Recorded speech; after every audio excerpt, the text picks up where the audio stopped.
What are your thoughts on eggs? Eating eggs? Eggs. Yeah. If you've got chickens at home, Yes. Good question. eat their eggs. Just go on.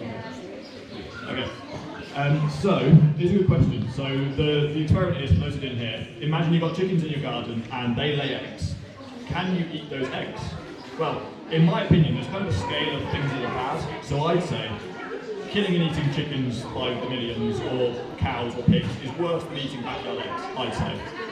However, should you therefore eat backyard eggs? I'd say no, just because chickens actually really benefit from eating their own eggs. So chickens are bred, the average egg-laying chicken in the UK, they're bred to lay like hundreds of eggs a year, or whatever the number is. And that's really bad for them, because eggs are obviously so rich in calcium and that kind of thing. Not to say that we should eat eggs for calcium, obviously. But that means that those chickens actually become really calcium deficient, and that's terrible for their bones. Chickens are also bred to be so fat as well that their legs just break underneath them like the turtles. And so actually the best thing you can do with backyard eggs is give them back to the chickens. They eat them and replenish their calcium supplies. So backyard eggs is a good, well, it's not a good thing. It's better than most other things we do to animals, don't put it that way. But it's still not worth eating their eggs for us, because we don't need them, but they do.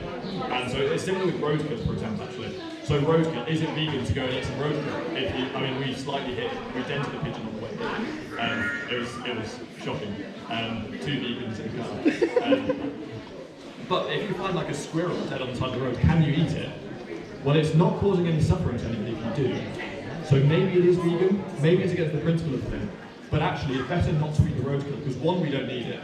2, you'll probably get poisoned. And 3, actually, other animals like foxes live on roadkill, or at least largely on roadkill. So it's one of those things where, like, it's kind of an animal product that could be seen as maybe edging towards veganism, but it's still just not worth our while, in my opinion. I don't know if you're talking about it. Well, I think that's really useful. Thank you for that, because I learned some good answers to that question, which I wouldn't